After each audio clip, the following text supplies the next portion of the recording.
और count if वाला देख। मैंने एक यहाँ पे रेंज बनाई है और काउंट इफ का फॉर्मूला लगाना चाह रहा हूँ। काउंट क्या काम करता है? काउंट करके लाता गिन के लाता है। काउंट इफ कर लिया। सेकंड क्या है? वो पहली चीज क्या करनी है? रेंज सिलेक्ट करनी है। तो मैंने रेंज सिलेक्ट कर ली, कॉमा देके डबल कोटेशन में। अब मैं इसको कह रहा हूँ कि भाई ग्रेटर देन 60। 60 से बड़ी वाली वैल्यू कितनी है? ठीक है, तो ग्रेटर देन का sign 60 double quotation close shift दबा के 0 ब्रैकेट क्लोज। बस इतना सा फॉर्मूला है नबी, इतना सा फॉर्मूला। ठीक है, इतना सा फॉर्मूला है इसका। आप एंटर मारोगे तो 60 से बड़ी देखो 1 2 3 सही आंसर आया है जी। लेकिन अगर क्या हो मैं ग्रेटर देन के बाद इक्वल टू भी डाल दूं तो क्या होगा? अब 60 और उससे बड़ी तो तो आंसर क्या आएगा? 4 हो जाएगा। तो समझ आ रहा है इक्वल टू और ग्रेटर देन। अगर ग्रेटर देन सिर्फ यूज करूंगा तो क्या होगा? Greater than equal to use करूंगा तो क्या होगा? सही है। 60 से ऊपर आ जाएगी। और मैंने यहाँ पर आके एंटर मार दिया, कितने आ गई? 4। सम इफ का एक फॉर्मूला है equal to sum if tab press. Range select करी, रेंज सिलेक्ट करने के बाद कॉमा डबल कोटेशन में मैंने कह दिया ग्रेटर देन, कितने कह दूं? Greater than 50। तो अब ग्रेटर देन 50 से जितनी भी बड़ी वैल्यू होंगी उनको आपस में क्या कर देगा? ये प्लस करके मुझे आंसर रिटर्न करेगा। तो जिनके बताओ कितनी होगी?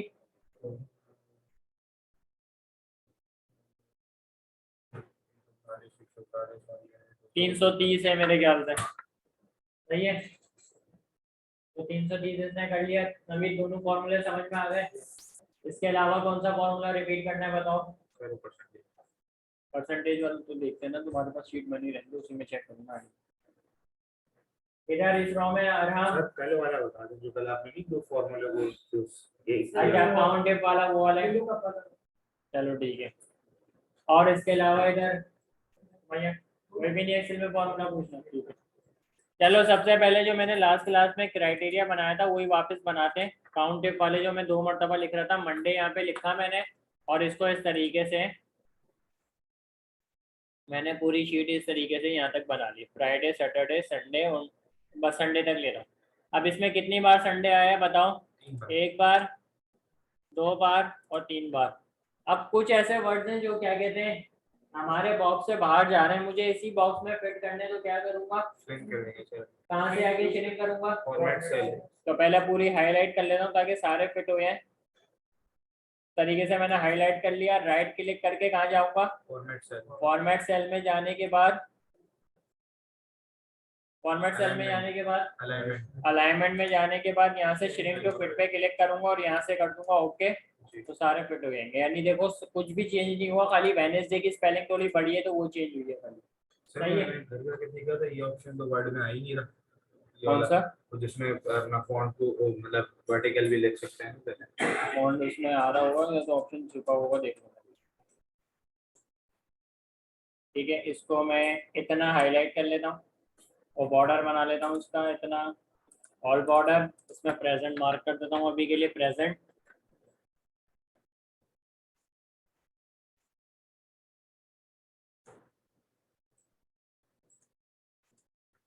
यहाँ कर देते हैं एब्सेंट वाले कॉलम, यहाँ पे सारी एब्सेंट कर देते हैं।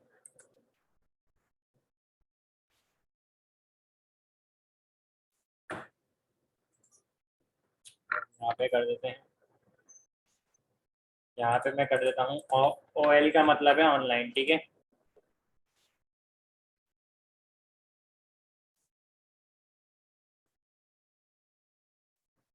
अब क्या करना है मुझे? संडे वाला जो बॉक्स आ रहा है, संडे वाला जो आपको दिख रहा है उसमें मुझे क्या करना है? मर्जेंट फील करनी है। वो उस पर मर्जेंट फील करनी है। और फिर अगर मर्जेंट फील नहीं करूंगा तो सिंपल फॉर्मूला तो काउंट इफ का आराम से लग जाएगा। काउंट इफ के अलावा रेंज सेलेक्ट करूंगा आराम से चला जाएगा। लेकिन मर्जेंट फील करूंगा तो थोड़ी चेंजेस आएंगे। तो मर्जेंट फील करके देखते हैं ताकि आपको फॉर्मूला समझ आ जाए। ठीक है, तो मैंने ये पूरी हाईलाइट करी, मर्ज एंड सेंटर, इसको भी मर्ज एंड सेंटर कर दिया। इसको मैंने इस तरीके से मर्ज एंड सेंटर करा। फॉर्मेट पेंटर का यूज करते हुए लास्ट वाले बॉक्स को कर सकता हूँ या नहीं? कर सकता हूँ। तो चलो करके देखते हैं। फॉर्मेट पेंटर में आया और मैंने इसको इस तरीके से पूरा हाईलाइट कर लिया तो यहाँ पर भी आ गया। ठीक है, यहाँ पर हम लिख देते हैं ऑफ और यहाँ पे भी लिख देते हैं ऑफ और यहाँ पे भी लिख देते हैं ऑफ, ठीक है। लेकिन मुझे चाहिए वर्टिकल लिखा हो, इस तरीके से हॉरिजॉन्टल लिखा हुआ, तो कैसे कैसे लिखूंगा? वेब टेक्स्ट के बराबर में जो है। ठीक है, पहले अपना बॉक्स सिलेक्ट करूंगा और ये जो ये आइकन बना हुआ है एबी का, यहाँ से सिलेक्ट करके वर्टिकल टेक्स्ट कर दूंगा तो इस तरीके से आ जाएगा। अब आप थोड़ा सा टेक्स्ट साइज बढ़ा दो ताकि जो खाली स्पेस दिख रही है वो भी ना दिखे। तो अब मैंने इसके ऊपर फॉर्मेट लगा दिया, इस पे ऊपर वापस लगाने की जरूरत है नहीं, फॉर्मेट प्रिंटर हो जाएगा। फॉर्मेट प्रिंटर का काम यहाँ पे यूज होता है, ठीक है, फिर बार बार मेहनत ना करनी पड़े आपको। फॉर्मेट प्रिंटर करो और इसके ऊपर लाके इस तरीके से पेस्ट कर दो। फिर फॉर्मेट प्रिंटर में जाओ और इसको इस तरीके से लाके पेस्ट कर दो। सेट हो गया, यहाँ तक हमारा काम कंप्लीट हो गया। अभी क्या काम था हमारा? प्रेजेंट, एब्सेंट और लीव निकालनी थी हमें। तो इस बॉक्स में मैं हेडिंग डाल देता हूँ कि यहाँ पर पी आएगा यानी प्रेजेंट, यहाँ पर ए आएगा यानी एब्सेंट और यहाँ पर आएगा लीव, ठीक है। और इसको भी बॉर्डर बना लेते हैं। अब मेरी बात ध्यान से सुनना, मैं कह रहा हूँ जहां जहां पी और ओ एल यानी पी का मतलब क्या हो गया? प्रेजेंट। ओ एल का मतलब क्या हो गया? ये प्रेजेंट में काउंट होने चाहिए, यानी पी भी प्रेजेंट में काउंट हो और ओ एल भी प्रेजेंट में काउंट हो। तो कौन सा फॉर्मूला लगेगा? तो जो कल कौन सा डाला है? फॉर्मूला का नाम समझाओ। इक्वल टू काउंटिंग के बीच में प्लस डाल दूंगा, 2 मरतबा काउंटिंग का फॉर्मूला लगेगा। तो आओ पहले सिलेक्ट करें, इक्वल टू, पहले बेसिक फॉर्मूला वही था जो हम लोग लगाते हैं, वही लगा लेते हैं। टैब प्रेस करा और यहाँ से लेके यहाँ तक मैंने इसको रेंज बता, ठीक है। रेंज बताने के बाद इसको मैंने क्या कहा है, इसमें से क्या ढूंढो? Present P, quotation close, shift दबा के 0, ठीक है। फिर यहाँ से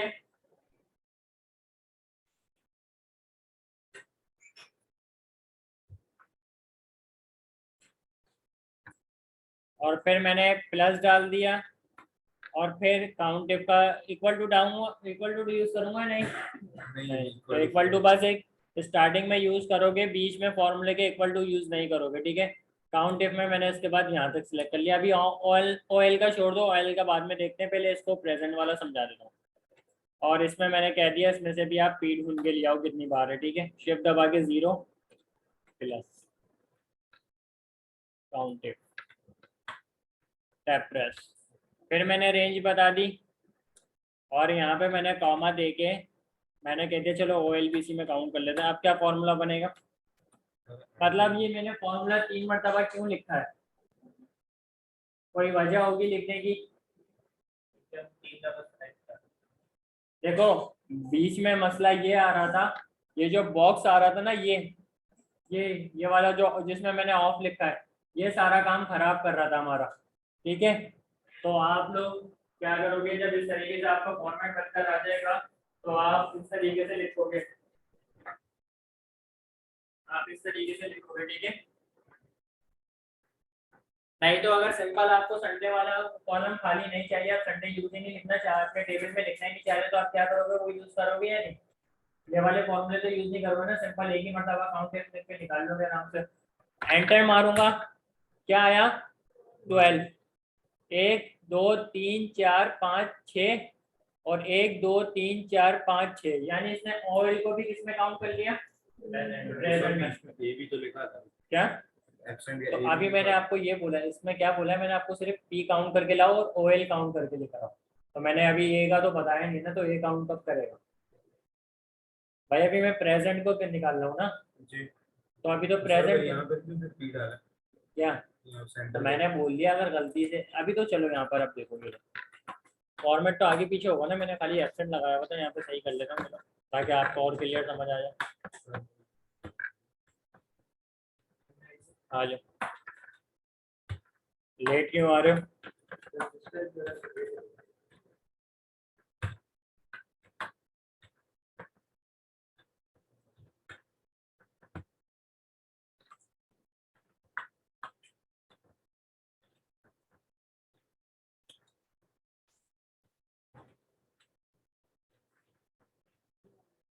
सही है, बस अभी इतना लिख लिया है मैंने। अब मैंने यहाँ से लेके यहाँ तक रेंज सिलेक्ट करी, मैंने इसको बोला आप प्रेजेंट काउंट करो, तो अभी कितनी बार पी लिखा हुआ है? 6 बार। अगर यहाँ पर एक बार मैं एब्सेंट लिख दूंगा कितनी बार हो जाएगा? 5 बार। तो पहले का क्या आंसर आ गया, यानी पहले फॉर्मूला जो उसमें लगाया मैंने उसमें क्या आंसर आ गया? 5 प्लस ठीक है,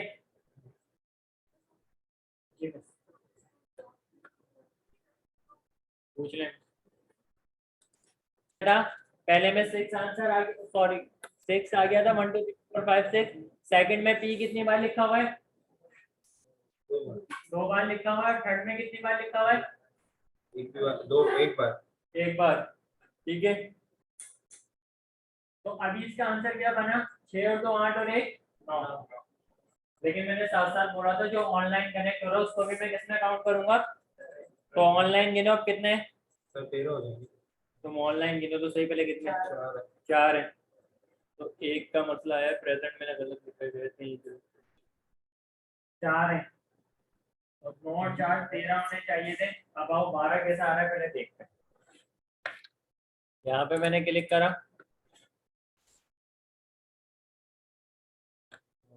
इसमें J5 से लेके मैंने रेंज सिलेक्ट करी है O5 तक। ठीक है, ये रेंज सही सिलेक्ट करी है।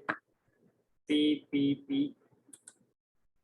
एक्सेप्ट करूँ तो वहाँ पे चेंज हो रहा है, 11 हो रहा है। सही है यार, सही तो है, इसमें एक P लिखा हुआ है ना। सर एक ही तो बोला, मैं भी वही देख रही थी। तो इसमें कितनी है? 5 6 7 8 9 10 11 12। आंसर गलत आ रहा है। चलो सर वेबसाइट वाले 3 ली है ऑनलाइन में 3। चलो देखते हैं, उसको देख लेंगे, मसला नहीं। अभी देखते हैं वापस काउंट इफ का फॉर्मूला लगाते हैं। COUNT काउंट, काउंट ब्लैंक का फॉर्मूला क्यों यूज करा था? खाली बॉक्स ढूंढ के ला रहा था, कितने थे? चलो मैं बता दूँ। चलो काउंट इफ का फॉर्मूला मैंने लगाया। अब मैं क्या कैलकुलेट कर रहा हूँ? एब्सेंट। एब्सेंट कर रहा हूँ अभी, एब्सेंट वाले कॉलम में। ठीक है, तो फिर प्लस लगा दिया। अब मुझे यहाँ तक हो गई। अब बीच में क्या आ गया? ये आ गई। चलो अब एक तरीका और आपको ये बता रहा हूँ, देखो पहले। जब मैं रेंज सिलेक्ट कर रहा हूँ तो रेंज क्या करता था, पूरी एक ही साथ सिलेक्ट कर लेता जहाँ तक टेबल बना हुआ था। लेकिन ऐसे नहीं करता था, ऐसे फॉर्मेट खराब हो रहा है मेरा। क्यों हो रहा है? ये जो मैंने ये वाला बॉक्स बनाया हुआ है ना, इसकी वजह से खराब हो रहा है। तो इसलिए आपको प्लस वाले फॉर्मूले बार बार यूज करने पड़ेंगे। ठीक है, तो इसलिए मैंने आपको मल्टीपल टाइम लगाने वाला बताया था। काउंट इफ और टैब प्रेस, बॉक्स सिलेक्ट करो, कॉमा, एब्सेंट, शिफ्ट दबा के 0 ब्रैकेट क्लोज, प्लस और काउंट इफ, और इस तरीके से मैंने ये सेलेक्ट करा। ठीक है, और यहाँ पे क्या दे दिया? P, शिफ्ट दबा के 0। एक गलती हुई है हमारे से, कोटेशन क्लोज नहीं हुआ था, उसने खुद कर दिया क्योंकि इसने एरर दिया था, तो मैंने इसको ओके करा था, इसलिए इसने खुद कर दिया, ओके कर दिया। अभी यहाँ से क्या निकल, इस वाले बॉक्स में निकल कर आ रहा है कि हमारा ये वाला एम्प्लॉय 3 हफ्तों में कितनी 11 मरतबा प्रेजेंट हुआ है और एब्सेंट 6 मरतबा हुआ है। ठीक है, लीव का काम अब आप लोग अब करोगे। अभी तो एक एम्प्लॉय का आ रहा है। अगर मैं निकालना चाहता हूँ पर डे, यानी दिन में कितने प्रेजेंट हो रहे हैं, तो वो कैसे निकलेगा? काउंट इफ से निकलेगा। लेकिन अभी मैं रेंज कैसे सिलेक्ट कर रहा हूँ? वर्टिकल। उसमें क्या करूंगा? हॉरिजॉन्टल सिलेक्ट कर लूंगा। ठीक है, तो यहाँ से क्लियर हो गया। इसके अलावा कोई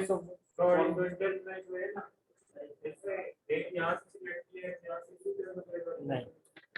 देखो भाई, मैं निकालना चाह रहा हूँ सिर्फ, चलो एक बॉक्स पे निकाल के दिखा रहा हूँ, काउंट इफ। ठीक है, मैंने रेंज यहाँ से लेके यहाँ तक सिलेक्ट कर दिया। ठीक है, और मैंने यहाँ कह दिया गिन के लिया हो, प्रेजेंट हो। और अभी मैंने एक और क्या बताया था, ऑनलाइन भी प्रेजेंट में काउंट होगा। तो फॉर्मूला आपको कंप्लीट करना पड़ेगा यहाँ पे। तो प्लस काउंट इफ, प्लस करके ओएल लिख देंगे। नहीं नहीं नहीं, तो उसको काउंट पूरी रेंज वापस बतानी है ना। और यहाँ पे मैंने कह दिया OL, शिफ्ट दबा के 0। कितना आया? 5। सही आया है। अब आप इसको इस तरीके से ड्रैग करते रहो एंड तक, नहीं तक है, नहीं बल्कि यहाँ तक है। ठीक है, तो सब में से इसने प्रेजेंट निकाल के लिया आया। अब यहाँ पे जो मैंने दो फॉर्मूले एक साथ प्लस करे हैं वो इसलिए यहाँ पे यूज हो रहा था। देखो यहाँ पे ऑनलाइन भी आ रहा है और पी भी आ रहा है, जी। तो दोनों कितने हो गए, 1 2 3 4 आ गए, तो इसलिए इसने 4 रिटर्न करा। अब ये जीरो जो आ रहा है ये तो आपको पता है क्यों आ रहा है जीरो। संडे की वजह से। ठीक है, तो यहाँ तक क्लियर हो गया, हॉरिजॉन्टल भी और वर्टिकल भी। क्या अब पता नहीं क्या मसला आ रहा है उसका, मैंने यहाँ तो पी सही तरीके से नहीं लिखा है।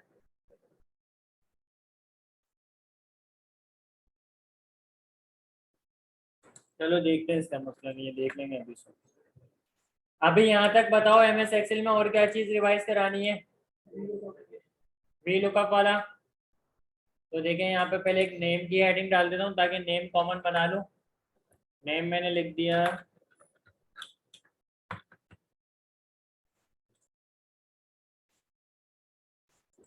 ठीक है। आपको कॉलम ऐड करना और रो ऐड करनी तो आ गई है ना, कॉलम और रो ऐड करना है, कैसे होगा, मुझे कॉलम ऐड करना है कहाँ पर, संडे पी, ये पी वाला जो लिखा हुआ है ना, इससे पहले मुझे खाली कॉलम चाहिए, कैसे लेकर तो आऊंगा, इसको आगे कर देंगे। है कैसे करूंगा आगे, कैसे करूंगा, अच्छा, कंट्रोल सी कंट्रोल वी कर देंगे। मुझे पूरा कॉलम खाली चाहिए एक्स से पहले, यानी डब्ल्यू के बाद एक और कॉलम आए जिसका नाम एक्स हो और ये वाला वाई पे चला जाए, एक कॉलम खाली चाहिए, कैसे लगाऊंगा, देखो किससे पहले चाहिए मुझे, प्रेजेंट से पहले चाहिए, यानी ये वाले बॉक्स से पहले, ये वाले कॉलम से पहले चाहिए। जी। तो आप इसके नाम पर इस तरीके से पूरा क्लिक कर दो, कर दिया, थोड़ा सा माउस नीचे लेकर आओ, राइट क्लिक करो, इंसर्ट आ रहा है, यही तो बोल रहा था, यही तो कह रहा था कि मुझे इस तरीके से चाहिए, शिफ्ट कंट्रोल सी करके, कंट्रोल वी का क्या मतलब है। अब अगर आपने इंसर्ट कर दिया, आपको डिलीट करना है, वही वही करो, राइट क्लिक करो, डिलीट आ रहा है, हो गया। तो जिस तरीके से मैंने कॉलम ऐड करा है इसी तरीके से रोज ऐड हो जाएंगी। अब ये जो एक करा है ना कॉलम, मुझे एक साथ दो कॉलम ऐड करने हैं, वो कैसे करूंगा, देखो एक्स पे क्लिक करा, अभी क्या बना है, खाली एक कॉलम ऐड होगा, शिफ्ट दबा के आप राइट वाली की दबाते रहो, जितने आपको बॉक्स चाहिए कि जितने कॉलम चाहिए, अब कितने हो जाएंगे मेरे पास, 5 हो जाएंगे, राइट क्लिक करूंगा, इंसर्ट में जाऊंगा, 5 हो गए, 1 2 3 4 5 आ गए 5। अब इसको डिलीट करने तो यहाँ से करने, पूरा हाईलाइट करो, शिफ्ट दबा के राइट जाते रहो, राइट वाली की, और राइट क्लिक करके डिलीट में जाओ, खत्म। तो एक से ज्यादा कॉलम भी ऐड करना आ गया और एक कॉलम भी ऐड करना ही आ गया, पहला बताया था लेकिन भूल चुके हो सारे। ठीक है, अब कॉलम इस तरीके से कर रही, रॉस कैसे करूंगा ऐड, रॉस भी इसी तरीके से होगी, बस वो मैं हॉरिजॉन्टल कर रहा हूँ, वो काम वर्टिकल में होगा। यानी मैं यहाँ पे नाम पे क्लिक कर रहा था, तो यहाँ पे कहाँ क्लिक करूंगा, नंबर पे, ठीक है, यहाँ तक क्लियर हो गया क्या, रॉस का। चलो 1 2 3, ऊपर से हमारे को कितनी रो मिली हुई है अभी, 3, तो मैं 4 पे क्लिक करता हूँ, मुझे इससे ऊपर चाहिए, शेप दबा के नीचे आ जाता हूँ, कितनी रोज मिल जाएंगी, 1 2 3 4 5 6, ठीक है यही मिलेंगी, राइट क्लिक करके इंसर्ट करो, मिल गई 6, मिल गई 6, तो समझ आ गया। अभी कोई सवाल, अच्छा जल्दी से वी लुकअप बता रहा हूँ डेटा वैलिडेशन के साथ, ठीक है, मैं एक कॉलम उठा के लेकर आऊंगा, बाकी सारा कॉलम आप उठा के लेकर आओ, सही है। पहले तो मुझे एक बात ये बताओ, वी लुकअप यहाँ पे लग सकता है, इस तरीके से पूरा हाईलाइट हो जाएगा आराम से। देखो ये फॉर्मेट बना हुआ है ना, ये मसला नहीं करेगा, ठीक है, तो इससे ये नहीं समझना कि अगर यहाँ पर आ गया तो किसी और तरीके से लगेगा। पहले डेटा वैलिडेशन लगा लेते हैं, डेटा वैलिडेशन में नेम पे लगा रहा हूँ, तो डेटा में आया, डेटा वैलिडेशन में गया, डेटा वैलिडेशन ये लिखा हुआ और यहाँ पे क्लिक कर दिया, यहाँ से मैंने सिलेक्ट करा लिस्ट और यहाँ से इसको सोर्स बता दिया, शीट 2 में गया और मैंने नेम से लेके यहाँ तक नेम सेलेक्ट कर लिया, एंटर मार के, ओके ये पुरानी चीज़ है तो वापस इसलिए जल्दी करा रहा हूँ थोड़ा, ठीक है। अब मैं क्या चाह रहा हूँ, जब मैं जुहेब का नाम पिक कर रहा हूँ तो जुहेब कितनी बार प्रेजेंट हुआ था मुझे पता चलना चाहिए, ठीक है, तो आओ वो लेकर आते हैं। तो यहाँ पे मैं लिख देता हूँ कि भाई इस कॉलम में यहाँ पे प्रेजेंट आएगी, और यहाँ पे फॉर्मूला लगाते हैं, इक्वल टू वी लुकअप के बाद क्या था, क्या चीज सिलेक्ट करूंगा, जो है पैगाम को सिलेक्ट करेंगे। कौन सा कॉलम और कौन सी रो पर है वो? A1 पर है, तो A1 सिलेक्ट करा और क्या दूंगा? कॉमा। कॉमा देना क्यों जरूरी है? अगर आपने बॉक्स सिलेक्ट करके कॉमा दिए बगैर आप पिछली वाली शीट पे चले गए ना, तो इस जो बॉक्स सिलेक्ट करा हुआ था ये हट गया। ये देखो, एक क्या दिया, एरर भी दिया इसने, और ये खुद ब खुद हट भी गया। ठीक है, तो यहाँ पे सिलेक्ट करके कॉमा दें आप। कॉमा देने के बाद शीट 2 पे जाएं। अच्छा, गलत सिलेक्ट हुआ हो, देखो वहाँ पे वो गलत सिलेक्ट हुआ है, वो गलत सिलेक्ट हो गया मेरा फॉर्मूला। फॉर्मूले पे भी ध्यान रखें कि आपने सही सिलेक्ट करा या नहीं करा।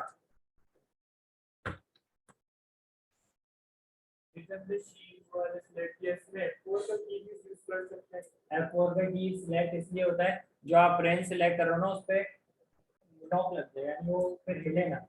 ठीक है, जो आप रेंज बताते हो ना, चलो वापस से VLOOKUP का फॉर्मूला लगा रहा हूँ। Equal to VLOOKUP tab press, A1 का बॉक्स सिलेक्ट करा और मैंने दे दिया कॉमा। ठीक है, फिर कहाँ पर आऊंगा? शीट 2 में। यहाँ से रेंज सिलेक्ट करूंगा, यहाँ से नेम से करूंगा या मंडे से? नेम से क्यों करूंगा? सर वो कॉमन लिया था, क्योंकि मैंने कॉमन नेम लिया है। ठीक है, यहाँ तक कर लिया। रेंज सिलेक्ट हो गई। अब प्रेजेंट वाला कॉलम देखो कौन से पर आ रहा है, गिनो। प्रेजेंट वाला कौन सा कॉलम पर आ रहा है?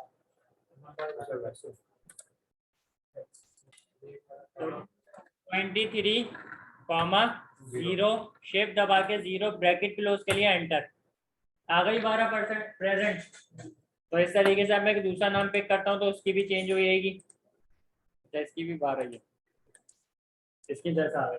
सही है, तो VLOOKUP भी समझ आ गया जी। अभी भी कोई सवाल है? नहीं है, चलो अपने काम की तरफ आ, आउटलुक की तरफ चलते हैं थोड़ा सा।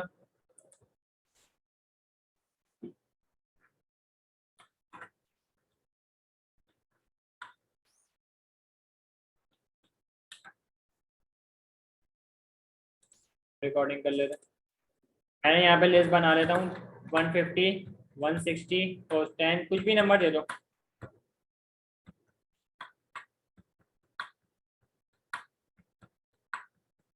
ठीक है, अब आपने कोई एक शीट बनाई है, आप उसके अंदर गिनना चाहते हो कितने खाली कॉलम्स हैं।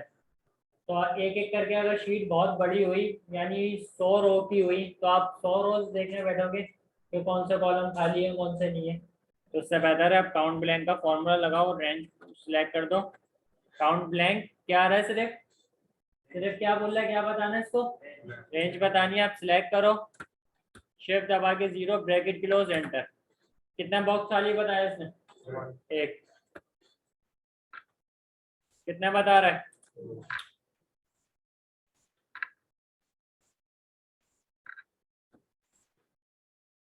तो ये छोटे छोटे जो फॉर्मूलाज है ना, इसका अगर कहीं कोई किसी का एक्सेल वगैरह पे काम करता है, आगे जॉब वगैरह लगती है, तो आपको कभी भी इसकी जरूरत पड़ सकती है। तो ये छोटे छोटे फॉर्मूलाज याद रखना कि इसका क्या काम था, किसका क्या काम था। ठीक है, आउटलुक के बारे में मैंने क्या बताया था, आउटलुक क्यों यूज करते हैं। जिस तरीके से हम लोग जीमेल पर कुछ शेयरिंग वगैरह कर सकते हैं, जैसे आपने कोई काम करा, आपने कोई फाइल बनाई, किसी को आपको भेजनी है, तो आप कैसे भेजोगे? जीमेल के जरिए भेजोगे। जीमेल पे किसी को किस किस को भेजना आता है काम? चलो जिसको नहीं आता मैं जीमेल पे भी बता दूंगा। वैसे ज्यादातर आउटलुक भी यूज होता है, जैसे ऑफिस वगैरह में। यहाँ पर भी मिसाल दूँ तो यहाँ पर आउटलुक यूज होता है। जब हम किसी को कोई चीज शेयर करना चाहते हैं ना, उनको आउटलुक के जरिए करते हैं शेयर। तो बहुत सी कंपनीज में आउटलुक का काम शेयर होता है, लेकिन वो आपको करना बताएंगे कि आउटलुक पे काम कैसे शेयर करते हैं। वो आप लोग अगर किसी का लगता है इसमें लेट नहीं हो रहा, क्या हुआ? किसका, तुम्हारा? नहीं, डजन के साथ आया था गाड़ी में। अच्छा, किसी को हिट कर दिया, पकड़ेगा तो पुलिस ने पकड़ लिया। नहीं, कॉल करा देते यार, आ जाते हम मान। चलो खैर, आ जाओ वापस काम की तरफ। तो जिस तरीके से जीमेल का काम है, इसी तरीके से आउटलुक का भी काम होता है। तो इसके अंदर ऑब्जेक्टिव लिखे हुए हैं, explain the function of Microsoft outlook, describe how to organize email, create categories and use calendar list and describe the new feature in Outlook 2019. ये चीजें हम लोग ऑब्जेक्टिव लिखा हुआ ये चीजें इस स्लाइड में देखेंगे कि आउटलुक के बारे में क्या क्या चीजें क्या डिटेल में। तो आ जाते हैं सबसे पहले getting start with Microsoft outlook. ये बता रहा है कि आप लोग पहले अकाउंट क्रिएट करना पड़ेगा ईमेल, जैसे मैंने आपको microsoft.com का अकाउंट बताया था उस तरीके से आपको क्रिएट करना पड़ेगा। ऑर्गेनाइजिंग ईमेल्स की तरफ आते हैं। Primary and main function of Microsoft Outlook is to send email, receive email, manage emails. Send email से तो समझ में आ गया कि किसी को हमें ईमेल्स भेजनी है तो वो किस में आएंगी, सेंड में आएंगी। रिसीव का मतलब है कि अगर आप कुछ भेजो तो मैं रिसीव कर रहा हूँ तो वो मेरे पास रिसीव में आ जाएंगी। मैनेज का क्या मतलब हो सकता है, सारे ईमेल को मैनेज करके, यानी मैनेज इस तरीके से करना है कि अगर फैकल्टी रूम की तरफ से, जैसे यहाँ पे मिसाल दे रहा हूँ आप लोगों को, फैकल्टी रूम वाली ईमेल आ रही है, कोई फैकल्टी कर रहा है तो एक अलग जगह पर आ जाए। एसआरओ रूम से आ रही है तो कोई एसआरओ रूम से अलग जगह पर आ जाए। कोई स्टूडेंट ईमेल भेज रहा है तो वो स्टूडेंट वाली कैटेगरी में मिल जाए। तो ये मैनेज करना हो गया। तो यानी अगर फैकल्टी से आ रहे तो फैकल्टी वाले कॉलम में चला जाए, और एसआरओ रूम वाले की तरफ से मेल आ रही है तो कहाँ पे चले जाए, एचआर के रूम की तरफ से आ रही है तो एचआर वाले रूम में चले जाए, मतलब कैटेगरी में चला जाए। तो इस तरीके से मैनेज हो जाएंगे और हमें ढूंढने में आसानी होगी अगर हम बाद में किसी की मेल ढूंढना चाहते हैं तो इस तरीके से मैनेज हो जाती है। तो मैनेज का नाम समझ में आया, मैनेज क्या होती है। ऑर्गेनाइजिंग ईमेल थोड़ा सा इसका बता रहे इसके बारे में क्या है। यूजिंग कैटेगरीज, कैटेगरीज अभी मैंने आपको बताया कैटेगरीज से क्या है, फैकल्टीज का एक अलग पोर्शन, एसआरओ का एक अलग पोर्शन, एचआर का एक अलग पोर्शन, और फिर इस तरीके से दूसरे डिपार्टमेंट है कैरियर काउंसलर उनका एक अलग अलग। ठीक है, तो इस तरीके से कैटेगरीज में डिवाइड हुआ हुआ है। Categories are used to organise email so that they are easier to find when required. जाहिर सी बात है जब अगर फैकल्टी रूम के जितनी भी मेल्स आ रही हैं वो एक जगह पे जमा हो रही हैं तो बाद में मुझे ढूंढने में आसानी हो जाएगी। फैकल्टी रूम में से देखो एक टीचर का नाम लिखूंगा उसकी मेल्स मेरे पास आ जाएंगी सारी। अब मेरे पास एक ही दम से 500 ईमेल्स आ गए और सारी एक ही जगह पे जमा हो गई, सारी एक ही कैटेगरी में आ गई, और मुझे फैकल्टी की ढूंढनी है, मैं कैसे ढूंढूंगा, कैसे ढूंढूंगा, थोड़ा टाइम लगेगा ढूंढने में। तो इसीलिए कैटेगरीज यूज होती हैं कि अलग अलग जगहों पे कैटेगरीज में जाके जमा होती है। Microsoft Outlook provides 6 category by default that can be renamed।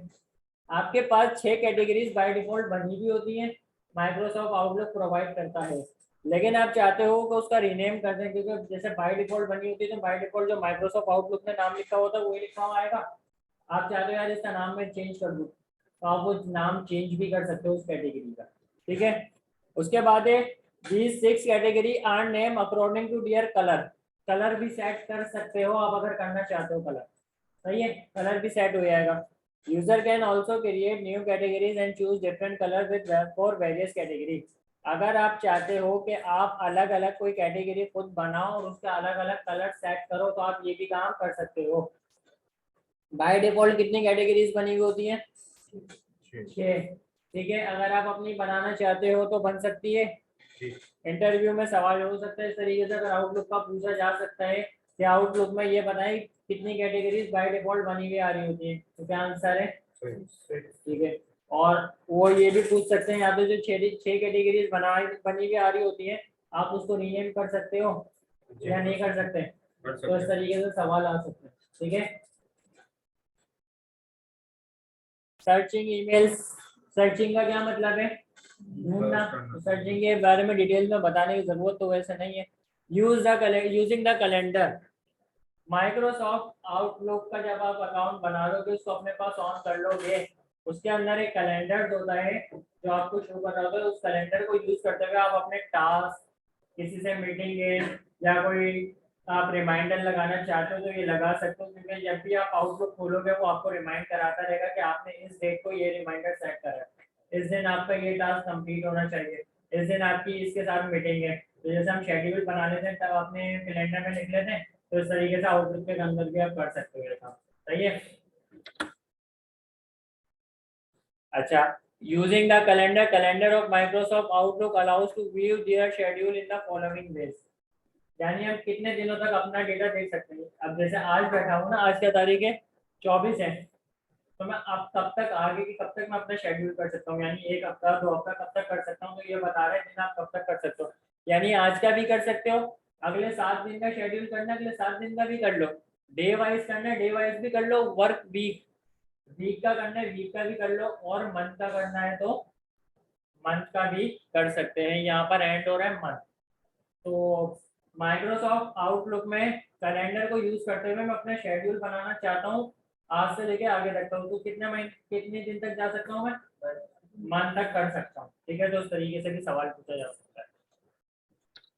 New feature थोड़े से देख लेना है, बता रहे हैं न्यू फीचर आउटलुक के क्या है।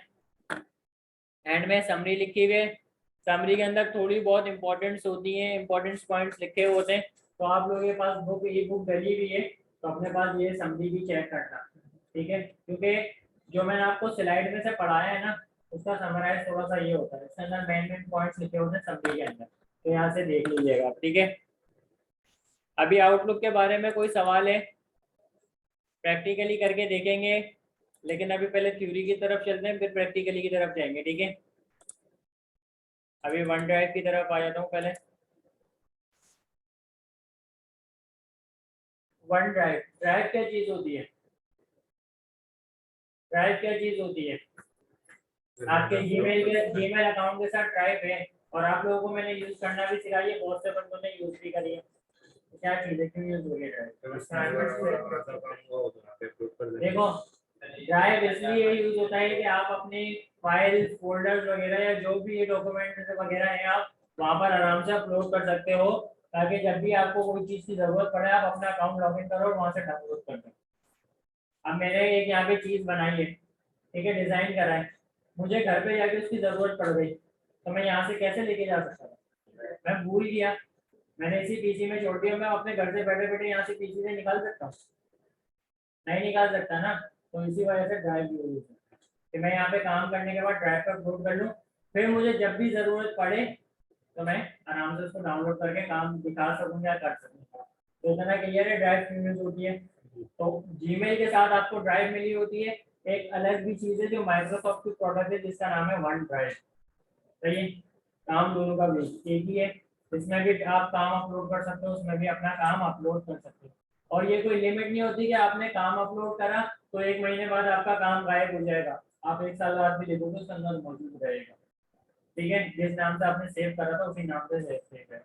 जब तक आप छेड़खानी नहीं करोगे जब तक सेव रहेगा, अगर आपने कुछ करा छेड़खानी वगैरह तो हो जाएगा।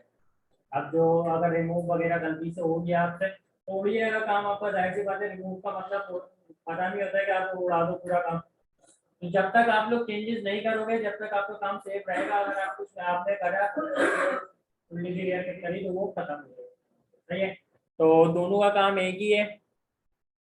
पहले वन ड्राइव भी आया था, ड्राइव हमारी जीमेल पे बाद में आया, तो पहले वन ड्राइव यूज होता था। ऑब्जेक्टिव वगैरह लिखे हैं इसके। Microsoft one drive is a file hosting service which is a part of online service provided by Microsoft. Microsoft की एक प्रोडक्ट है और इसका काम क्या है, आपकी फाइल होस्टिंग सर्विस है, यानी फाइल आपकी एक जगह पे जमा कर लेती है।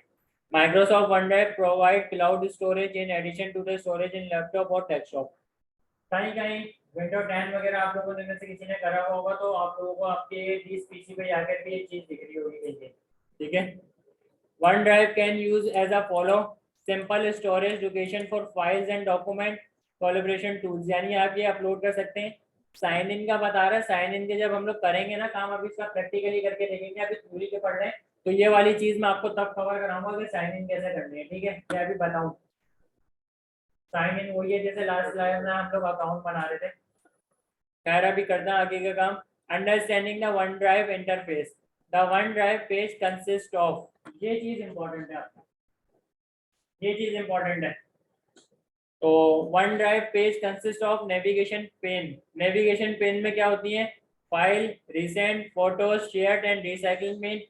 तो सबसे पहले नेविगेशन पेन क्या है, ये जो आपके साइड पर आ रहा है, ये देखें ब्लू ब्लू आ रहा है, वहां पे दिखाऊंगा वैसे नेविगेशन पेन।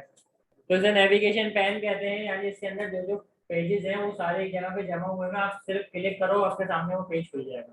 ठीक है, अभी काम करेंगे तो दिख जाएगा और क्लियर हो जाएगा। फाइल्स का मतलब क्या है, यानी जो आप फाइल अपलोड करोगे तो आप जैसे ही फाइल वाले कॉलम पे क्लिक करोगे तो जितनी भी आपने फाइल्स करी होंगी ना अपलोड, सारी की सारी फाइल्स आपके सामने आ जाएंगी। सही है, उसके बाद रिसेंट, रिसेंट का मतलब क्या है, रिसेंट का मतलब ये है कि रिसेंट में आप लोगों ने जो जो अपलोडिंग करी हुई होगी वो रिसेंट में आएगी, ठीक है। फोटोज पिक्चर सर जो होती है फोटोज वगैरह, ठीक है, शेयर्ड किसी को शेयर करना और रिसाइकलिंग बिन, जो डिलीट हो गई वो वापस नहीं। ठीक है। अब इसके यूजेस बताता हूँ। देखो ये जो स्क्रीन है ना, इस पे आप जो जो काम अपलोड करते रहोगे आपके सामने आता रहेगा। लेकिन आप चाह रहे हो जो मैंने तस्वीरें अपलोड करी है ना वो एक अलग कैटेगरी में जाके देखो तो सारी तस्वीरें एक ही साथ जगह दिख जाए, तो आप कहाँ पे आके क्लिक करोगे तो सारी तस्वीरें दिखेंगी आपको एक ही साथ। सर्च बॉक्स नहीं, फोटोज लिखा हुआ है सामने, फोटोज पे क्लिक करोगे, फोटोज का बॉक्स खुलेगा, उसके अंदर जितनी अपलोड करी होगी सारी की सारी आपके सामने आ जाएंगी, ठीक है। तो इस तरीके से आप डायरेक्ट जब खोलोगे वन ड्राइव तो यहाँ पे सारी चीजें क्या दिखा रहा होगा, एक साथ दिखा रही होगा, सारी फाइलें, पेजेस और सब चीजें एक साथ दिखा रहा होगा।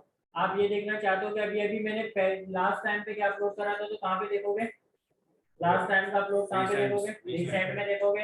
फोटोज देखनी है कहाँ पे जाओगे, शेयर्ड क्या होता है, जो शेयर करेगी चीज आपने ड्राइव पे कुछ अपलोड करा और मुझे शेयर करा, वो शेयर में आ जाएगा। रिसाइकलिंग बिन का आप लोगों को पता, ठीक है जी, यानी डिलीट हो गया वहाँ रिसाइकलिंग बिन में चली जाएगी। अगर आप वहाँ से भी डिलीट कर दोगे तो परमानेंटली डिलीट होगी, ठीक है। रीस्टोर होता है, जैसे हम रीस्टोर कर सकते हैं तो रीस्टोर भी हो सकता है, ठीक है। जैसे मैं मिसाल दूँ आप लोगों को, यहाँ पर देखिए माई लिस्ट की पड़ी हुई है, ये मैंने डिलीट करके डाली थी, तो मैं इसको वापस लाना चाहता हूँ तो क्लिक करूंगा, रीस्टोर करूंगा, तो ये बोल रहा है अच्छा ये यहाँ पे जा रहा है, वहां पर इस नाम से पहले से मौजूद है, मैं कर देता हूँ रिप्लेस। तो देखो यहाँ से गायब हो गई और यहाँ पर आ गई माई लिस्ट, तो रीस्टोर होकर आ गई मेरे पास वापस। यानी गलती से डिलीट होती है तो क्या वापस उठा सकता हूँ मैं। यहाँ तक क्लियर है। अच्छा ये रह गया search box, menu bar, file pane, ये वहां पे अगर आपको और तरीके से समझा दूंगा। In addition of this section, OneDrive page also display following icons. दो आइकन्स आप लोगों को दिखेंगे। सबसे पहला आइकन है बॉक्स बना हुआ है, इसके बारे में लिखा हुआ है provide option to view files and folder content in OneDrive folder, ठीक है।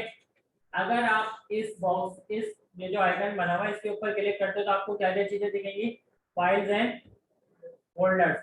यानी अगर आपने तस्वीरें लगाई हुई हैं, तस्वीरें भी अपलोड करी हुई, पिक्चर वगैरह, तो पिक्चर साइड में हो जाएंगी, आपके पास क्या क्या आ जाएगा, आपकी फाइल्स या फोल्डर्स आ जाएंगे, सही है।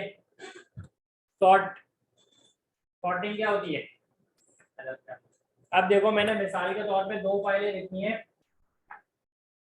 माय लिस्ट के नाम से और वर्ड के नाम से एक फाइल है, ठीक है। असेंडिंग और डिसेंडिंग क्या था, असेंडिंग में मैं जा रहा था A to Z और डिसेंडिंग में Z to है। तो अगर मैं असेंडिंग करूँ, अच्छा ये तो ठीक है, मैंने ऐसे अपलोड करी है, पहले माई लिस्ट करी थी, बाद में मैंने पहले वर्ड करी फिर माई लिस्ट। अब मैंने इसको सॉर्टिंग कर दिया असेंडिंग वाइज, तो पहले कौन सी आ जाएगी, माई लिस्ट पहले आ जाएगी, वर्ड बाद में चली जाएगी, क्यों, क्योंकि मैंने इसको सॉर्ट करा है ना असेंडिंग वाइज, तो असेंडिंग में पहले M आता है फिर W बाद में आता है, तो जो जो पहले वर्ड आते रहेंगे असेंडिंग वाइज वो उसको पहले फाइल दिखाता रहेगा। तो इससे क्या काम होगा, सॉर्टिंग का काम समझ में आया। मिसाल के तौर पे यहाँ पे मैं क्लिक करता हूँ, यहाँ पे सॉर्ट बाय लिखा हुआ आ रहा है, अब सॉर्ट बाय आ रहा है नेम, ठीक है। तो नेम पे मैं जैसे ही क्लिक करूंगा सेट हुए, क्या हुआ, सबसे पहले Z आ गया, फिर W, यानी अब उल्टा चलने लग गया इसमें, ठीक है। पहले यहाँ पे रिसाइकलिंग बिन आ रहा था, पहले यहाँ पे आप लोगों ने अभी पीछे देखा था, तो अब यहाँ पे क्या आ गया। तो इस तरीके से सॉर्टिंग करना चाहते हो तो आप यहाँ से, मैं आपको खाली एग्जांपल दिखा रहा था, वन ड्राइव में थोड़ी अलग तरीके से एक आइकन के जरिए होती है, सही है। थोड़ी सी समझी है, अच्छा हाँ, ये working with files and folder, ये तीन चीजें, ये जो है ना, इसमें थोड़ी सी आपको वो दिखा देता हूँ जूम करके,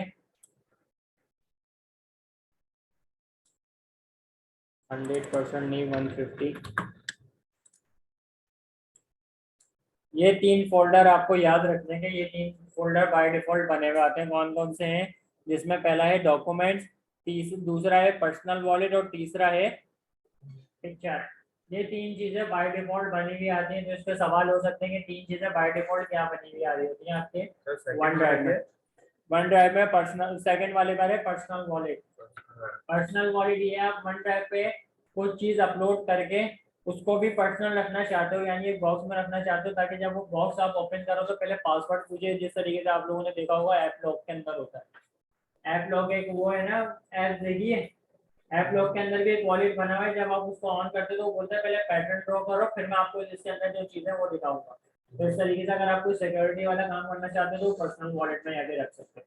सही है, क्योंकि वन ड्राइव में डायरेक्ट खोलूंगा तो सारी फाइलें मेरे सामने आ जाएंगी। मैं चाह रहा हूँ सारी फाइलें नहीं आए, थोड़ी सी फाइलें आए जो मेरी पर्सनल है वो कहाँ पर आ जाए, पर्सनल वॉलेट में, ताकि जब तक मैं पासवर्ड या पैटर्न ड्रॉ नहीं करूँ तब तक ना दिखे वो सामने। तो वो चीजें छुपाने के लिए आप क्या कर सकते हो, पर्सनल वॉलेट का यूज कर सकते हो। के बारे में थोड़े से साइन इन वगैरह समझी। ठीक है, अब चलते हैं अपने अकाउंट बनाने की तरफ। तो लास्ट क्लास में जो मैंने अकाउंट बनाया था उसको छोड़ देते हैं, वापस हम अपना अकाउंट बनाते हैं। उसके लिए microsoft.com पे गया था मैं। ठीक है, microsoft.com सर्च करा था और ये मेरे पास डायरेक्ट वेबसाइट खुली थी। अभी मेरा लॉग इन हुआ है, वापस बताऊँ अकाउंट क्रिएट करना है या फिर डायरेक्ट लॉग इन कर लूँ? बताऊँ, चलो किसी को मसले है तो बता दो।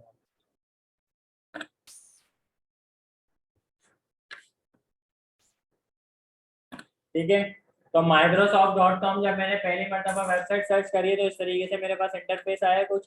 जब मैं यहाँ क्लिक करूंगा तो यहाँ पे अकाउंट क्रिएट का ऑप्शन आ जाएगा। ठीक है, तो आपको इस आइकन पे क्लिक करना है। क्लिक करने के बाद कहाँ गया था मैं, साइन इन का मतलब क्या बताया था? साइन इन का मतलब क्या होता है? लॉग इन करना। तो अभी मुझे लॉग इन नहीं करना, मुझे क्या करना है, अकाउंट क्रिएट करना है। तो मैं क्रिएट वन पे जाऊंगा और यहाँ से, इससे पहले एक बात बताओ, मैंने आपको दो ईमेल एड्रेस बताए थे जो कि माइक्रोसॉफ्ट में यूज होते हैं, कौन कौन सा? आउटलुक और हॉटमेल, @outlook.com और @hotmail.com। और एक और बात बताई थी, @gmail.com यहाँ पे यूज नहीं होता। @applejulian.net ये भी नहीं हुआ, नहीं होगा, क्योंकि माइक्रोसॉफ्ट की एक अलग चीज है ना, ये सारी प्रोडक्ट माइक्रोसॉफ्ट की है। तो अब देखो आपका ये आउटलुक है, आउटलुक भी ईमेल कर रहा है, और ये जो जीमेल वाला ऑप्शन है ये भी आपकी ईमेल कर रहा है। तो ये अलग है, वो अलग है। तो ये अब ये जो आप कर रहे हो ना आउटलुक, ये वाला आउटलुक पे जो अकाउंट बना रहे हो ये माइक्रोसॉफ्ट की प्रोडक्ट है, तो माइक्रोसॉफ्ट के लिए आपको @outlook या @hotmail.com का अकाउंट होना जरूरी है। उसके लिए आप कोई भी अकाउंट बनाओ वो चल जाएगा। सही है, तो इसके बाद कहाँ गया था, देखो use a phone number instead का मतलब है कि मैं फोन नंबर एंटर करके लॉगिन अपने आप को रजिस्टर कर लूं या फिर ईमेल एड्रेस पे कर लूं। तो मैं get a new email address पे क्लिक करके यहाँ पर एक ईमेल टाइप कर लेता हूँ। ठीक है, और मैंने इसको @outlook.com कर लो या फिर हॉटमेल सर्च करना है तो आप ये सिलेक्ट कर लो, मर्जी है आपकी जो आपको सिलेक्ट करना है। नेक्स्ट करता हूँ, उसके बाद क्या था, पासवर्ड सेट करना है, तो पासवर्ड सेट कर लेते हैं।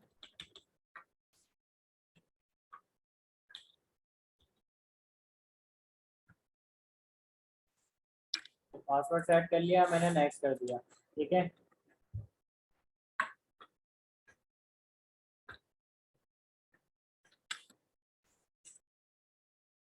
क्या कह रहा है, योर नेम कंटेन करेक्टर्स, अच्छा वो सॉरी से कॉमा आ गया था गलती से तो उसका मसला दे रहा था। यहाँ पर अगर आपको डेट सही सिलेक्ट करनी है तो डेट सही सिलेक्ट कर लो, नहीं करनी नहीं करो, मसला नहीं है कोई। ये तो उसी तरीके से अकाउंट बना जिस तरीके से सिंपल हम ऐप वगैरह पे बनाते हैं, उसके अंदर कोई हार्ड एंड फास्ट रूल नहीं था। नेक्स्ट करते हैं, क्या बोल रहा है, pick the dare, dare guys मेरा चौथे पे। ठीक है, वन डन हो गया। पिक द डेयर वापस करना है, ये रहा तीसरे पे है। और अब क्या करना है, पिक द डेयर मेरा लास्ट पे। और अब क्या करना है मेरा, तो ये पजल सॉल्व करना पड़ता है आप लोगों को, क्योंकि पजल बहुत सी वेबसाइट है, किसी पे भी अगर अकाउंट बनाओगे वो पहले ये बोलेगा पजल सॉल्व करो। तो पजल सॉल्व करना है, थोड़ा सीख लो कैसे पजल सॉल्व करते हैं। मेरा अकाउंट लॉगिन हो गया। ठीक है, माइक्रोसॉफ्ट डॉट पे जाके मैंने बना लिया था। सबसे पहले चलते हैं वन ड्राइव की तरफ। वन ड्राइव मैंने सर्च करा और यहाँ पे क्लिक कर दिया। वन ड्राइव देखो, अकाउंट मैंने इस टैब पे लॉगिन करा था, प्लस के साइन पे डाल के एक और मैंने टैब ओपन कर लिया ताकि मैं यहाँ पर अकाउंट लॉगिन कर लूँ। यहाँ पे मैंने लिखा वन ड्राइव और एंटर मार दिया। आ गई one drive, personal cloud storage Microsoft one drive लिखा हुआ आ रहा है। यहाँ क्लिक कर दो बस आप एक बार, थोड़ा वेट करो, आपके सामने खुल जाएगा। तो ये देखो आपका पहले से लॉगिन आ गया। अब्बास के नाम से करा था, उसको साइन इन ही कर लेते हैं। साइन इन वैसे हुआ डायरेक्ट खुल जाएगा। तो आपने जो इस टैब पे अकाउंट बनाया था ना, वो डायरेक्ट यहाँ पर आपको लॉगिन करके दे देगा, आपको दोबारा लॉगिन करने की जरूरत नहीं है। पर्सनल वॉलेट आइए, यही तीन चीजें बताई थी, डिफॉल्ट बनी हुई आएंगी कौन कौन सी? डॉक्यूमेंट, पर्सनल वॉलेट और, ठीक है। सबसे पहले यहाँ पर आ जाते हैं पेन, लेफ्ट पेन की तरफ, ठीक है। लेफ्ट पेन मैंने आपको ये बताया था, ये रहा। इसमें my file, recent, photos, shared, recycle and main, ये सारी चीजें आप देख सकते हो, ठीक है। लेटर करते हैं भी इसको, भाई अभी नहीं पता। यहाँ पे सॉर्टिंग का ऑप्शन आ गया। सॉर्टिंग क्या बताई थी? सॉर्टिंग करना, तो सॉर्टिंग करते हैं हम मॉडिफाई के जरिए। तो अब पिक्चर इधर आ गया, पर्सनल वॉलेट इधर, डॉक्यूमेंट अलग आ गया। असेंडिंग डिसेंडिंग और अलग तरीके भी होते हैं, मर्जी है आपकी जिस तरीके से करनी है। ये वाला आइकन क्यों बताया था? हाँ फाइल, अच्छा ये लिस्ट वगैरह आया हुआ है उसको, चलो इसका तो अलग है। अच्छा हाँ, ये लिस्ट का है, देख लो पहले यहाँ पे लिस्ट। ये अगर इस तरीके से आपको रखना है या फिर फाइल्स की तरीके से रखना है, इस तरीके से कर लेना। इसका इतना काम समझ में आ गया, यहाँ तक का क्या काम हो रहा है सारा। यहाँ पे क्लिक करूंगा, क्या लिखा हुआ आ रहा है? अब्बास हसन के नाम से मैंने अकाउंट बनाया था। अगर मैंने यहाँ साइन आउट पे क्लिक कर दिया, क्या होगा? मेरा अकाउंट लॉग आउट हो जाएगा। लेकिन अभी मुझे लॉग आउट नहीं करना, कुछ अपलोड करके दिखाना है आपको कि अपलोड कैसे हुआ। तो मैं जाऊंगा न्यू पे या फिर अपलोड पे? न्यू का क्या काम है? देखो, न्यू का मतलब है न्यू एक फोल्डर बना देगा आपका। अगर आप यहाँ पे एक फोल्डर बनाना चाहते हो, जैसे हम बना लेते हैं फोल्डर STC बैच के नाम से, ठीक है। STC बैच के नाम से मैंने फोल्डर क्रिएट करा है, आ गया फोल्डर। अभी इसके अंदर कुछ है नहीं, तो ऐसे ही मेरे को खाली दिखा रहा है। तो न्यू का क्या काम होगा? फोल्डर क्रिएट करना चाहते हो, फाइल क्रिएट करना चाहते हो, कुछ भी क्रिएट करना चाहते हो, आप आराम से हो जाएगा। ये जो आपके सामने लिस्ट बनी हुई आ रही है, Word, Excel, PowerPoint, OneNote और ये फ्रॉम सर्वे, ये सारी चीजें अगर आप इसकी बनाना चाहते हो फाइल, तो आराम से बन जाएगी, ठीक है। तो न्यू का काम समझ में आ गया। अपलोड पर आ जाते हैं। अपलोड पे क्या बोल रहा है? फाइल और फोल्डर। तो फाइल्स कर लेते हैं सबसे पहले। फाइल्स में मैं डेस्कटॉप पे जाता हूँ, कोई ये वाली कर लेता हूँ और ओपन कर ली मैंने, ठीक है। यहाँ पर क्या आ रहा है? Uploaded one item to my file, आ गई यहाँ पे। रिसेंट में आगे रिफ्रेश करो, आईपी है नहीं।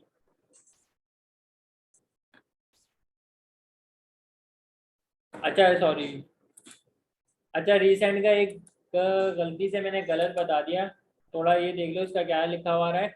You have not view any document recently. Recently का मैंने क्या बताया था? यानी जो आप अपलोड करोगे वो जाएगा, लेकिन इसका तो थोड़ा सा अलग चेंज है। मतलब है ये कह रहा है कि आप जो डॉक्यूमेंट अभी रिसेंटली देखोगे ना, वो इसमें शामिल होगा। यानी मैंने कोई चीज अपलोड करी है, उसको मैं देखूंगा ना, या ऑन हो जाए फिर करते काम आगे। तो इसको मैंने शीट को देख ली, तो अब जाके रिसेंटली में देखता हूँ आती है या नहीं आती, तो रिसेंट कर ली।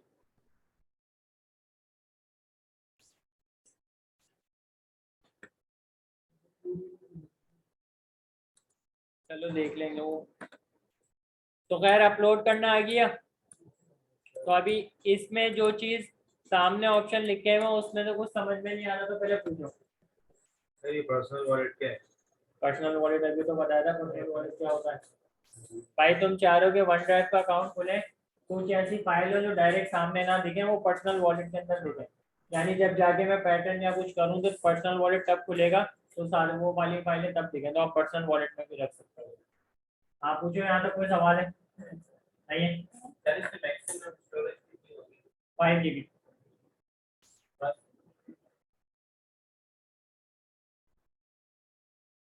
आप अपना MS Word, MS Excel, PowerPoint का सारा काम करके अपलोड कर लो, 5 GB में मिल जाएगा। लेकिन जो आप लोगों के पास अकाउंट बना हुआ है ना @aptitn.net वाला, उसमें थोड़ी ड्राइव में थोड़ी ज़्यादा है GB, उसमें पता नहीं कितनी है, लेकिन हाँ उसमें ज़्यादा है। मैं कंफर्म करके आपको बता दूंगा उसमें कितनी स्टोरेज होती है, उसमें कुछ ज़्यादा थी। हाँ दोनों में से कोई भी, इसमें 5 GB है, 5 GB बहुत कम है, उसमें ज़्यादा है। जो आपका एप्टेक वाला अकाउंट है ना उसमें ज़्यादा है, तो वो यूज़ कर लेना, ठीक है। खैर यहाँ तक समझ आ गया। अब इसको आपको लॉग आउट करना है तो आप लॉग आउट करना बता दिया, लॉग आउट कर दो। इसको नहीं करना नहीं करो, आप यहाँ से सिर्फ इसको क्लोज कर दो और इसको कैंसिल हटा दो। तो अब चलते हैं कौन से सेकंड चीज क्या पड़ी थी, आउटलुक की तरफ। तो आउटलुक सर्च कर लेना, आउटलुक आ गई। आउटलुक लिखा, पहले आ गई ईमेल, क्या लिखा हुआ आ रहा है, outlook free personal email and calendar from Microsoft office. Download भी कर सकते हैं, डाउनलोड भी कर सकते हैं, डाउनलोड जाके सर्च करोगे, जैसे मैंने आउटलुक लिखा है ना, आप आउटलुक से आगे जाके डाउनलोड कर ले, सर्च कर लो तो डाउनलोड हो जाएगा डायरेक्ट आप लोगों के पास, ठीक है। सही है, यहाँ पर आ गए। सबसे पहले आप ये वाली चीज देखें, इसमें क्या आ रहा है, इनबॉक्स। इनबॉक्स का मतलब है कि मेरे पास जो आप लोग ईमेल्स वगैरह कोई भी मेरे को ईमेल्स भेजेगा वो मेरे इनबॉक्स में आती रहेंगी, यानी मुझे इनबॉक्स में आके दिख जाएंगी वो। सेकंड है सेंड आइटम्स, क्या है सेंड आइटम्स, यानी जो मैंने भेजी है वो यहाँ पे आके स्टोर हो जाएगी। तीसरा ऑप्शन है ड्राफ्ट, यानी यार मैं किसी को कुछ भेज रहा था, नेट बंद हो गया, नेट का मसला आ गया, या मैं अभी नहीं भेजना चाह रहा और मैंने क्लोज कर दिया, तो वो कहाँ पे आके सेव हो जाएगी, ड्राफ्ट में। अब ड्राफ्ट में सेव तो हो जाएगी, और जो आपने जो इनकम्प्लीट काम करा था ना उतना ही शो कर रही होगी। यानी आपने आधी मेल लिखी, आप चाह रहे हो मैं थोड़ी देर बाद करना चाहता हूँ, तो आप उसको क्लोज करोगे, वो जितना काम आपने करा था उतना का उतना ही ड्राफ्ट में सेव हो जाएगा, फिर आप उसको वापस उससे आगे से काम स्टार्ट कर सकते हो। सही है, इनबॉक्स, जंक ईमेल, ये सब इसके सेंड आइटम है, डिलीटेड आइटम, ये सब देख लीजिएगा। यहाँ पर अगर चाहिए क्या है, कैलेंडर, कैलेंडर की तरफ आओ, आगे कैलेंडर की तरफ। तो कैलेंडर की तरफ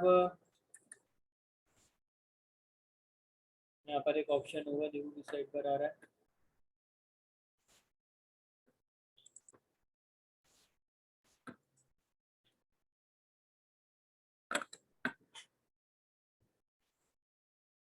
आ गया न्यू इवेंट का, यानी क्या है, जैसे ही आप कैलेंडर ऑन करेंगे तो आप पहले डेट सिलेक्ट कर लें, यहाँ से कौन सी डेट को करना है। मैं तो नवंबर में चले गए, दिसंबर में आना है। दिसंबर में मैं कह देता हूँ भाई 28 का करना है न्यू इवेंट, ठीक है। एड अ टाइटल क्या है, यानी एड अ टाइटल में क्या लिखोगे, मीटिंग है, तो मैंने यहाँ पे कर ली मीटिंग्स। अच्छा ये चीज है ऑल डे वाली, क्या हो सकता है ऑल डे का, किसी को समझ आ रहा है, यानी मुझे ऑल डे का मतलब है हर दिन रिमाइंडर कराएगा ये। अब कौन सी तारीख को मैंने करा, 28, और आज क्या है 24, कल भी दिलाएगा, परसों भी, तरसों भी, और 28 को भी रिमाइंडर कराएगा, ठीक है। उसके बाद जी 28 तारीख तक, हाँ यार रिमाइंडर कराता रहेगा। उसके बाद आप यहाँ से भी डेट लिख सकते हो खुद, अगर आपने गलती से वहां से गलत सिलेक्ट कर ली, आप यहाँ से डेट कम करना चाहते हो बढ़ाना चाहते हो तो यहाँ से भी सेट कर सकते हो, 8 AM से 8:30 PM तक। अच्छा ये इंपॉर्टेंट है, हमारा जैसे अलार्म बजता है, अगर एक बार हम लोगों ने उसके ऊपर नजर नहीं मारी, वो बजता रहा तो बंद हो गया, फिर दूसरी मरतबा भी वापस बजना शुरू कर देता है। तो 8 से 8:30 बजे तक के यहाँ पे आधा घंटा लिखा हुआ, आप बढ़ा भी सकते हो। तो आधे घंटे के अंदर अंदर तक मुझे रिमाइंड कराता रहेगा बार बार कि आपकी मीटिंग है, मीटिंग है, मीटिंग है, तो आधे घंटे में याद कराता रहेगा मुझे, ठीक है। लोकेशन का क्या है, लोकेशन लगानी है, आप लोकेशन भी कर सकते हो, ताकि अगर आपको याद भी आ जाए कि इस लोकेशन पे मेरी मीटिंग थी, तो लोकेशन लगाना चाहते हो तो लोकेशन लगा दो, नहीं तो खाली उस जगह का नाम लिख दो। बाकी सारी चीजें देख लेना। हाँ ये क्या है, रिमाइंड मी 15 मिनट्स बिफोर, यानी 15 मिनट्स बिफोर से पहले भी अगर आपको रिमाइंड पे लगाना है कि जिस दिन मीटिंग थी उस टाइम से 15 मिनट पहले मुझे रिमाइंड करा दो, तो आप उसके ऊपर भी कर सकते हो। यहाँ से बस सेव करोगे तो आपका क्या काम होगा, इवेंट क्रिएटेड हो गया, यहाँ पर आ गया 8 AM मीटिंग, देखिए ये आ रहा, ये आ रहा ना, ये रहा। नहीं तो मैंने आपको क्या बताया था, लास्ट क्या किसकी क्या थी, लास्ट क्या मंथ तक थी, तो आप वहाँ पे आकर भी क्रिएट कर सकते हो। देखो दिसंबर में जनवरी में आते हैं, मैं कौन सी डेट सिलेक्ट करूँ? आज की 24 है, हो रहा है, तो आप कर सकते हो काम। ठीक है, तो यहाँ तक आपको इवेंट क्रिएट करने आ गए। इवेंट क्रिएट करने में किसी को कैलेंडर यूज करने में किसी को कोई मसला है कि ऐसे इवेंट क्रिएट होते हैं इसमें? नहीं है। पार्टिसिपेंट, पीपल्स, कैटेगरीज का काम बताया था, कैटेगरीज का। तो यहाँ पर जो आपकी कैटेगरीज अलग अलग आ रही होगी ना, वो सब यहाँ पे शो कर रहा होगा। ऐड अ कंटेंट कर रहे हो, इंपॉर्टेंट ऐड अ कॉन्टेक्ट करते हैं। अब यहाँ पर आप उसको फर्स्ट नेम दो, लास्ट नेम दो, ईमेल एड्रेस दो, मोबाइल दो, वर्क दो और उसकी नोट लिख दो। अब वर्क में आप कंपनी की जगह पे वो रख सकते हो कि फैकल्टी रूम में, एसआरओ रूम के, एचआर के रूम के, कैरियर काउंसलर के रूम के। तो अलग अलग फील्डें बनती रहेंगी और आप उसको वहाँ पे सेव करते रहो, तो वहाँ पे उसकी आती रहेंगी सारी की सारी काम। ठीक है, यहाँ तक कोई मसला है तो पूछो, यहाँ तक कोई मसला है तो पूछो। नहीं है क्या जो आपने बताया अभी? चलो बता रहा हूँ। ये है, अगर आप कोई फाइल वगैरह अटैच करके भेजना चाह रहे हो, क्या आप कोई फाइल वगैरह भी लगाना चाह रहे हो एमएस वर्ड, एमएस एक्सेल या पावर पॉइंट की, तो आप इस तरीके से अटैच करके भी यहाँ पे भेज सकते हो। कौन सा ऑप्शन से? चौथे वाला ऑप्शन जिसमें फाइल आ रहा है। थर्ड वाला ऑप्शन दोबारा रिवाइज कराने का बोला है तो वापस करा देता हूँ। यहाँ पर मैं क्लिक करूंगा ऐड अ कॉन्टेक्ट। सबसे पहले कैटेगरीज बनी हुई आ रही होंगी, न्यू कॉन्टेंट कर लेते हैं। न्यू ग्रुप बना लो, कुछ भी कर लो, मर्जी है आपकी। पहले ग्रुप नाम लिखो, कैटेगरीज और ग्रुप एक ही है। यहाँ पर ग्रुप का नाम लिख दो फैकल्टी, स्पेलिंग गलत हो गई, फैकल्टी। डिस्क्रिप्शन लिखनी है लिखो, नहीं लिखनी मर्जी है आपकी, क्रिएट कर लो। ठीक है, क्या आ रहा है? Add members. फैकल्टी का मैंने ग्रुप बनाया तो मुझे क्या बोल रहा है? मेंबर्स ऐड करो। तो अभी मुझे उनकी ईमेल एड्रेस तो नहीं पता, मुझे पता होगी तो मैं खाली ईमेल एड्रेस टाइप करता रहूंगा @outlook.com एड वाली, और यहाँ पर उनको इनवाइट करता रहूंगा, तो मेरे अलग अलग कैटेगरीज बन जाएंगी। फैकल्टी के अलग बन गए, यानी ग्रुप फैकल्टी का बन गया, एक एचआर का बन गया, एक एसआरओ रूम में बन गया और एक कैरियर काउंसलर का बन गया। तो सब ग्रुप अलग अलग हो गए। तो अब जो मेरे को ईमेल भेजेंगे सब अलग अलग ऑप्शन में आती रहेंगी। तो यहाँ तक क्लियर हुआ या काम नहीं हुआ? हुआ या नहीं हुआ? ठीक है, खैर अगर टाइम बचेगा एंड में आप लोगों का अकाउंट क्रिएट हो गया तो एक काम करेंगे, हम अपनी क्लास का बना लेंगे जिसके अंदर आप लोगों से मेल पूछ लूंगा, आप अपनी मेल बताना, मैं उसको ऐड कर दूंगा उसमें। ठीक है, ताकि और इसका कॉन्सेप्ट क्लियर हो जाएगा। फिर वर्ड,